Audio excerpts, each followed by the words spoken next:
right here. My Instagram live just got shut down. That's insane. What is going on, everybody? That's not copyrighted music. That's music I own for the show. You guys are losing your minds.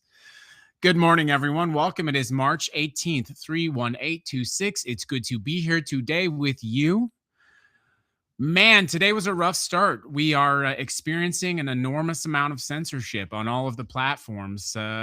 We got shut down on TikTok. We got shut down on Instagram just now. So it's a good time to remind you to please go ahead and follow us on your favorite platforms, preferably Spotify or Apple Podcasts. As long as Tim Cook does not know about my show, we should be fine. Timmy and I are not the biggest fans of each other. It's 318. It is ongoing. It's Sunshine Week. It's a government transparency. Let the sun shine. It is National Biodiesel Day, which I don't know how I feel about that, to be honest with you. It is National Transit Driver Appreciation Day. So please, if you happen to take public transit, be sure to say thank you to your bus driver. Maybe get them a gift card to Starbucks or something like that, or I said Starbucks. People are going to be on my ass for that. Anyways, you know what I mean. Okay, if you get a Starbucks gift card to be a nice person, no one's going to boycott you. Don't be like that. I don't have the energy for this right now. Let's go. Get him a gift card for, I don't know. You know what I'm saying. It is National Awkward Moments Day. So that makes sense for sure. On this day, the first human being walked in space. On this day in 1974, it was the end of the Arab oil embargo. How relevant to our stories today. In 1850, American Express was founded. In 1922, Gandhi was officially sentenced for civil disobedience. He spent 6 years in prison for that. And let's see, it's Grover Cleveland's birthday. It is Queen Latifah's birthday. Congratulations. It's Adam Levine's birthday today. Just a bunch of people having birthdays. Bunch of people having birthdays today. It's good to be here today. Welcome to the Ignition News. Wow, do we have a lot of stories? Before I get into it, I just want to first talk about something, which is I don't know how many times I have to be right before people finally realize I know what I'm talking about. Of course, I'm referring to Kat Abu-Ghazaleh yesterday in, I think, Illinois 9. We talked about this yesterday on the show. As I alluded to yesterday, I really tried not to, I was very cautious of how I talked about Kat Abu-Ghazaleh because I didn't want to weigh in and cause people to be discouraged to vote for her. Because I candidly think, as you know, if you watch the show, that one of our primary goals is the internal mechanized destruction of the political order by putting candidates into the system. And I didn't want to say how I felt that campaign was going because I didn't want to discourage people. But as we talked about yesterday, we saw how the DNC machine cracked down, how AIPAC cracked down, how they came down like a hammer. And what do you know? The progressive candidate was defeated by the establishment candidate, Daniel Biss, I think. I kept calling him Daniel Bliss, and people were on my butt about that. And I guess just to give you a little bit of an example, if you are not yet on board with the Uniparty, I was avoiding the word Uniparty because that's like an alt-right thing that they use that term Uniparty.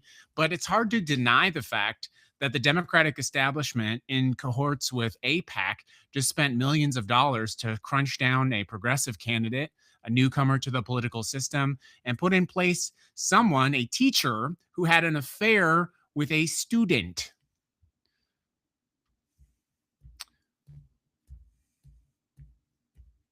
A teacher who had an affair with a student is the Democratic Party's chief nominee for that seat.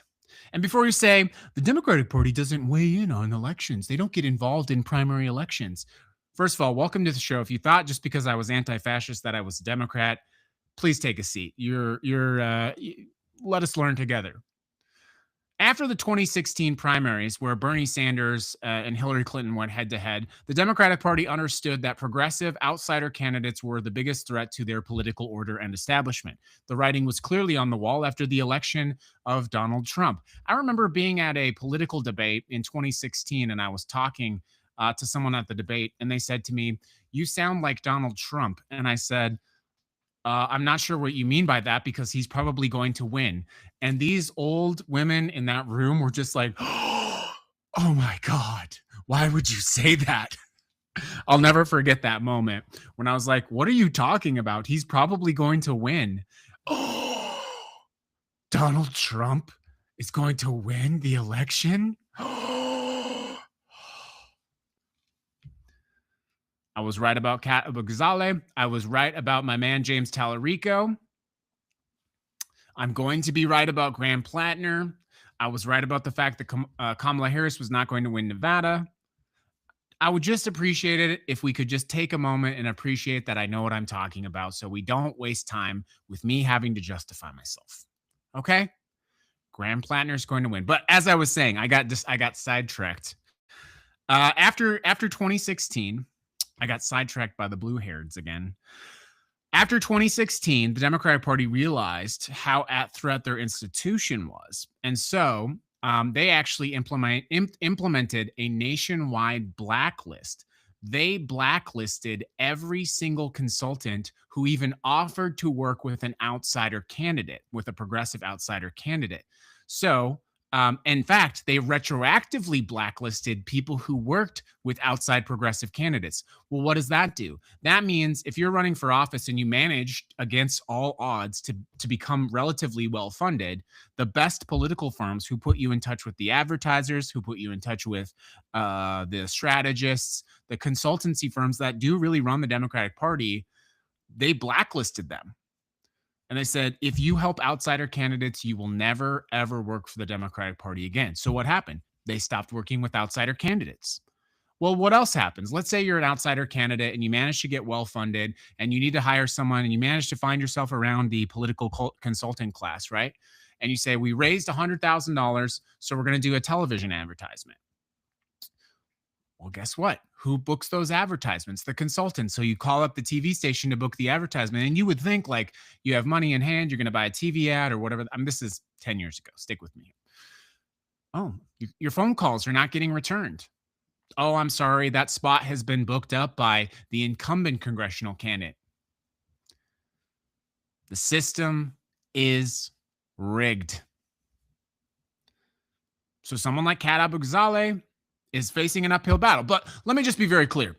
I know a lot of you were really excited about her campaign. I know she drew a lot of attention, especially from younger voters. Let us just reflect for a moment that a 26-year-old relative outsider from the political system managed to come in, build a coalition, managed to generate a coalition that was so successful that she finished second, missing out on winning by only about 4,000 votes. That's a massive, massive success. And it is an indicator. It is an indicator that the outsiders are winning. That's the thing. When you're fighting a battle, sometimes the first couple of battles, you get your ass kicked. But you got to get back in the energy. You got to get back in the game. And I saw someone the other day after I was talking about this, they said, well, I'm going to just keep donating money to candidates like Kat that I like anyway. Donating money is awesome. Making phone calls, knocking doors, organizing, registering people to vote, that's more awesome. Anyways, that's my little bit of an aside. My actual commentary today, I want to talk to you about the continued operations in Iran. I was having a conversation. Let me get into the stories. Welcome to the Ignition News, everybody. Our top stories today, actually, they all kind of tie together really interestingly. Our first story is obviously about the rising cost of gas and the conflict in Iran. I thought this was kind of interesting yesterday. We grabbed some direct quotes from former supporters of the president. One is from Pennsylvania. Amanda Robbins, who voted for the president 3 times, stood at a gas pump in central Pennsylvania. She looked right at the local NBC News camera and said about the president, "You are a worthless pile of shit," end quote. When the news reporter asked, why did you vote for him for 3 times? She said, that was my bad. Apparently, I'm an idiot. That clip now has about 1 million views on YouTube. And this morning, according to AAA, the national average for a cost of gas is $3.84. I don't know where you're getting gas for $3.84. It's over $5 where I live. I saw yesterday a screenshot from California's almost $7.50. And of course, this spike goes right back to Operation Epic Fury, the Strait of Hormuz. And let's just be very clear. The Strait of Hormuz is actually not closed. There are ships going through the Strait of Hormuz right now. Iranian ships. And where are they going? They're going to China. China is buying oil at a great price from Iran And those ships are getting through fine. We've been put over the barrel, the proverbial oil barrel, if you will. And of course, the president is rapidly trying to get other people to sign up to protect the Strait of Hormuz. But imagine if you're Great Britain, or if you're Canada, or if you're France, or if you're any of these countries who actually have the operational hardware to help out. Are you going to send $1 billion aircraft carrier to basically 6 miles of open water where you are well within range of Iranian missiles? And as I said yesterday, if Iran is successful in attacking or seriously damaging a United States battleship or aircraft carrier, our global status as a world leader, as the military might of the United States, which has already incidentally been greatly tarnished by this president, is effectively over. And the United States would have to respond with overwhelming military force, the kind of which you cannot even possibly imagine right now. You cannot possibly imagine what we would have to do to Iran if they struck a battleship, if they damaged a battleship. We would have to respond with such overwhelming force that it would shock you. I know you think that. I know you think nothing's going to shock me right now. But the single biggest force protecting our hegemony is this idea that we're the global cop of the world. Everybody has to watch out for the United States of America. Ask a shipper right now. Ask them if they want to send one of their billion-dollar boats through the Strait of Hormuz. And it's having real-world political costs right now. Right, here's another quote. He assured them there would be no wars, and it feels like a betrayal. This was from a pollster who polled people from the ages of 19 to 29. Of course, then there's Joe Kent, who yesterday said openly the president of the United States was trapped in an information honeypot by Israel and by some reporters and by some people in the administration. Joe Kent, who is no friend of the show, said openly the president of the United States was put into an information bubble. They're giving him fake information. They're giving him AI. They're giving him fake polls. And Iran was no imminent threat. And here we are. The coalition is crumbling in real time. No one is coming to our aid. No one is going to help America in this war. That hegemony that we keep talking about is collapsing in real time. You're living through the real world collapse of the American empire. We are flailing militarily in a conflict that we didn't have to be involved in. We're being dog-walked by a country with 9 million people into a global military conflict. And now China and India, Pakistan, Russia, they're all looking at us right now, and they're saying, you can't even handle Iran, this country that's been under sanctions for decades, this country that's had to develop its own natural resources, that's had to develop its own technology. You can't even keep Iran in place. You replace the 86-year-old Khamenei with the 56-year-old Khamenei. The IRGC is largely intact. The biggest damage that you seem to have caused in this military conflict is committing the war crime of bombing a school.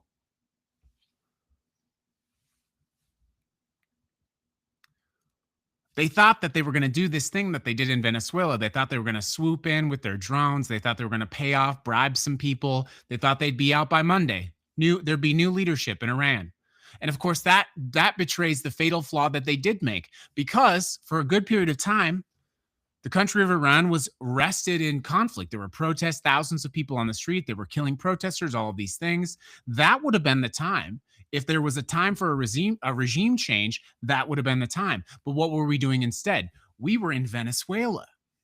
So when we could have actually implemented some kind of effective regime change, we were off deciding to be dictators in Venezuela, installing our own government, stealing the oil. And by the way, putting all of the money from the Venezuelan oil into some foreign bank account that nobody can see. This is the biggest grift, the biggest corruption, and the biggest military failure in history. We took over a country, Venezuela. We installed a puppet. We're taking their money and putting the money into a foreign bank account that is apparently only controlled by the president. Nobody knows anything about this. Now we've put an energy embargo around Cuba, and apparently the new plan is for the president to let the Cuban people die without power, to let people in Cuba not have access to power so their food goes bad, or babies in the NICU die because there's no power at the hospital, or farmers don't have electricity in the spring to help with their operations to grow food, or the water treatment plants that need to treat and clean the water are not operating because the power system collapses, or ambulance services don't run, or hospitals don't run, people can't go to school, groceries, the shelves become barren because the food rots and spoils on the shelf. This is your American hegemony attacking Cuba, 90 miles off the coast of Florida. Latinos for Trump, apparently celebrating this from Florida. Happy to see their brothers and sisters, 11 million of them in Florida. There it goes again. Same person calls at the same time. I don't know who keeps calling the show. That's a little bit suspicious. Anyways, apparently quite happy to see their brothers and sisters in Cuba without power, without food, without safe access to water. So you might ask yourself, what is the plan? What is the plan for all of this? I thought we were supposed to get cheaper eggs, cheaper groceries. I thought we were supposed to get cheaper houses. I thought we were supposed to be able to send our kids to school. The plan, and this is going to sound like a crazy conspiracy theory, the plan is literally rapture. The government at the highest levels is run by Christian nationalists who think that literally Jesus is coming to earth. And by speeding the rapture along by a global military conflict, laser focused in the Middle East, that they are going to destroy a temple, which is going to cause them to build the third temple, which is going to lead to the rapture. There's no plan to bring your house prices down. There's no plan to make it more affordable to go to school for your children. Their actual plan is rapture. They actually think that we are leading into some kind of military conflict that is literally going to bring on Armageddon. And so all of the conversations about you not being able to afford food or find a job or pay for your kids' education or their backpacks or their shoes, they're not worried about that. They don't know how to fix that. They don't know how to solve these problems. You do not have competent people in the government right now. You have people that think the solve to all of this is the end of the literal world. And I know right now that sounds crazy.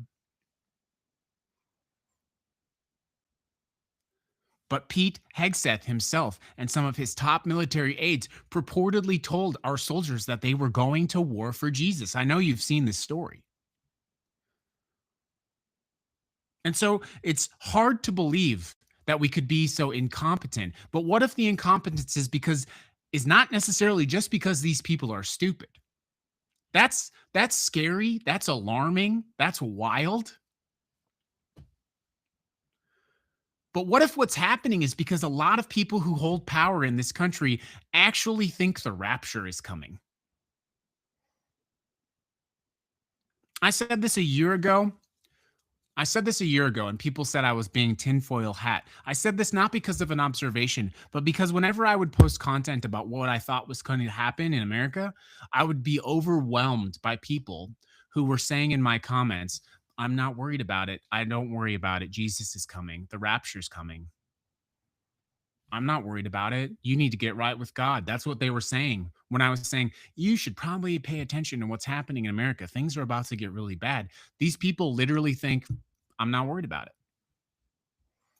Why should I worry about what's going to happen in a year or 2 years or 3 years? Jesus is coming.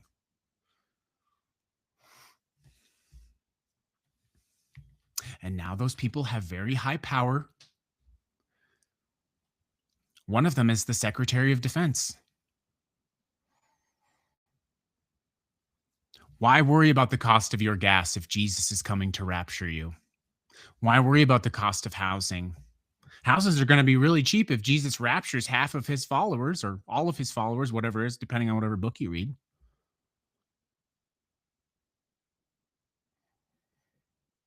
Of course, we have to support Israel. It says in the book that they have to be there. Of course, Israel has to be there. It says in the book.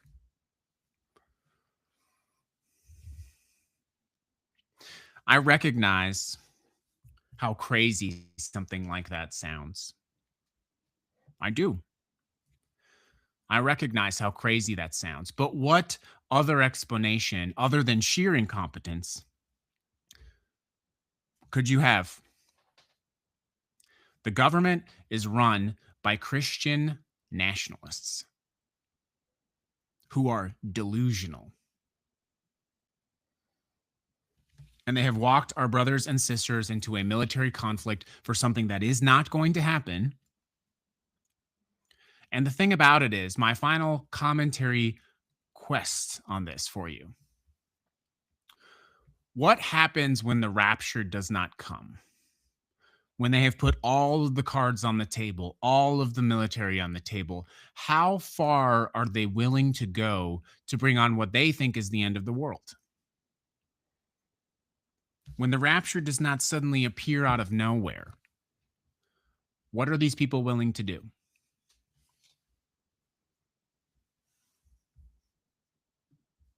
Good morning.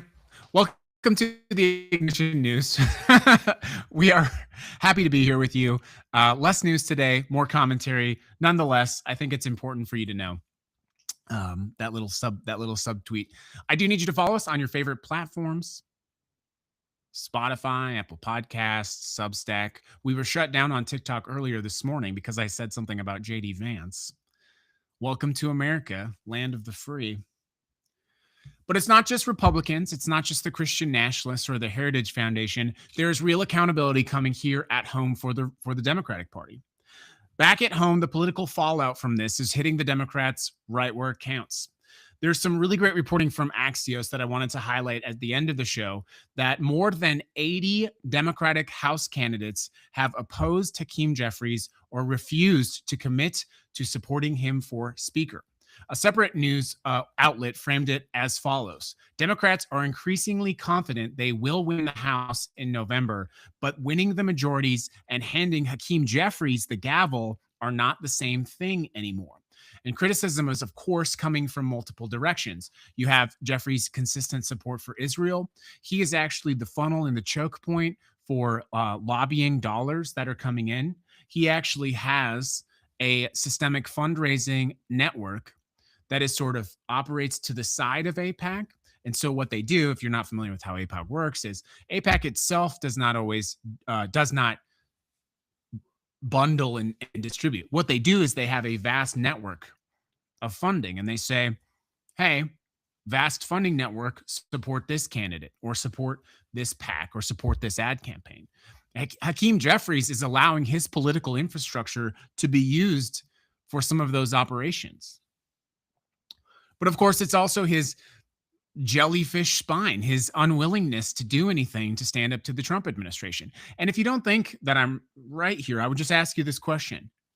If Hakeem Jeffries was doing anything to oppose the Trump administration, why isn't Donald Trump talking about him? Why does Donald Trump not have anything to say about Hakeem Jeffries? Donald Trump gets mad at a reporter asking him a question in Air Force One. The reason you know that Hakeem Jeffries is ineffective and is a failure and is a weak man is because the president says nothing about him. And more Democrats see the writing on the wall, and more of you understand. More and more of you understand that you're beginning to have actual power, actual organizing power on the ground. And so if a candidate asks for your support, my dog is wagging his tail right now. He's stoked for you guys. If a candidate asks for your support, they are going to have to answer to, number one, are you taking money from AIPAC? Check yes or no. It's a flow chart. Okay, no. Okay, I like where we're going now so far. Okay, do you support having Hakeem Jeffries as Speaker of the House? Yes or no? No. Oh, we're getting closer. Is what's happening in Gaza a genocide? Yes or no? Yes. Flowchart. And it goes on and on and on and on and on. And the thing is, and this is what I would say, Hakeem Jeffries thought he was being strategic. He thought that he would sit back, allow the president to cause chaos, cause all of this hysteria, that they would win the House, and he would coast himself into the speakership.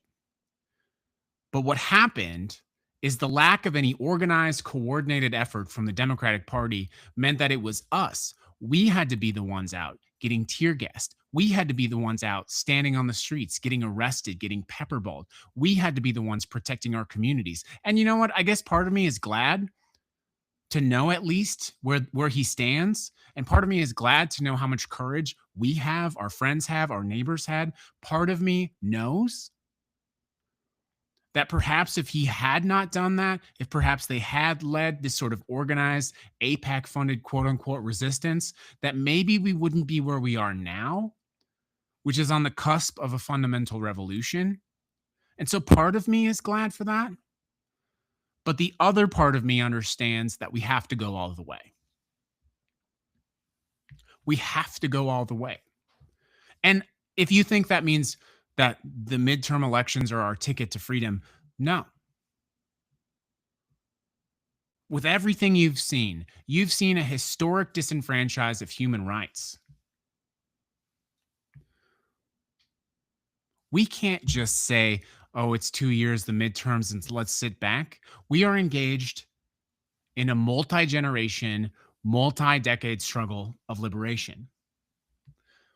And whether that's an octogenarian in Pennsylvania at the gas station saying that the president is a piece of shit, or maybe it's young voters who are turning away from the president and turning to their own sort of excitement, their own sort of passion about getting involved with the community, building mutual aid network. Maybe it's the Democratic Party that is starting to realize if it wants to have actual power, it has to put actual powerful people in place.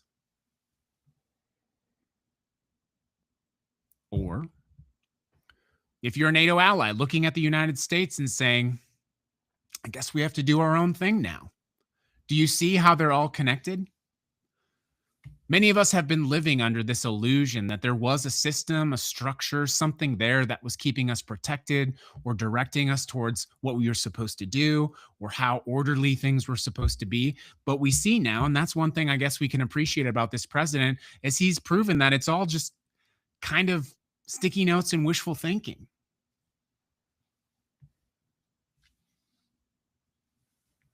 And I think the thing is, people are starting to finally realize, like, it really doesn't matter if you're a Democrat. It really doesn't matter if you're a Republican. We proved that already. The Democratic Party put up a teacher who had an affair with a student as their chief congressional candidate, and they're calling this man progressive. How progressive of Daniel Biss? How progressive of him?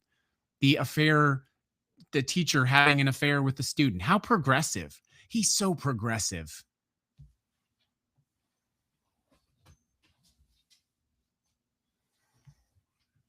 It was never about them. It was always about you.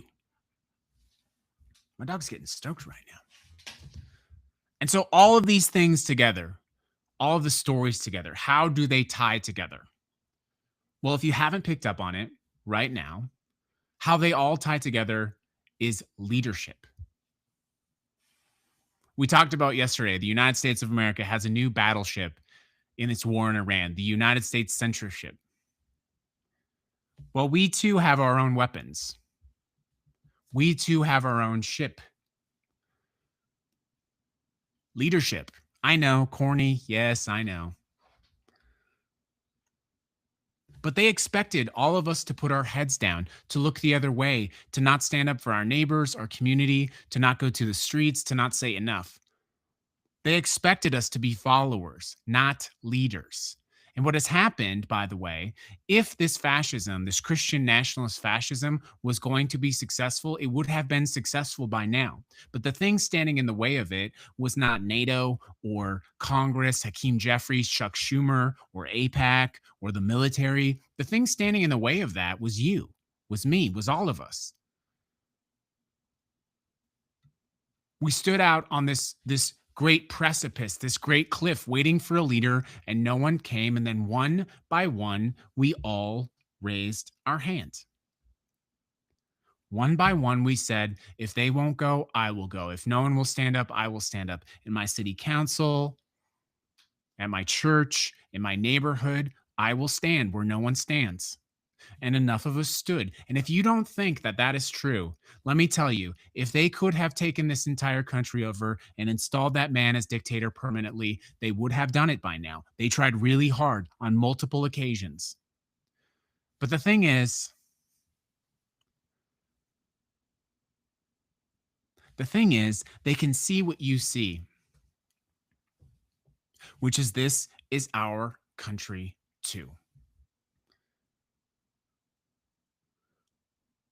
And so we may be at war with censorship, but we bring to the table leadership. And if I had to pick a side that I would be on, a side that I thought would win, the USS Leadership looks like the better ship to me.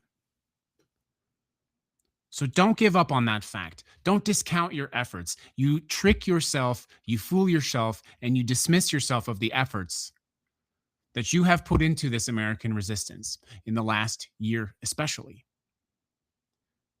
If they could have gone all the way, they would have gone all the way. But they did not. They did not do that because of you, because of us. And that is the show, everybody. It is March 18th. I hope you have a wonderful day.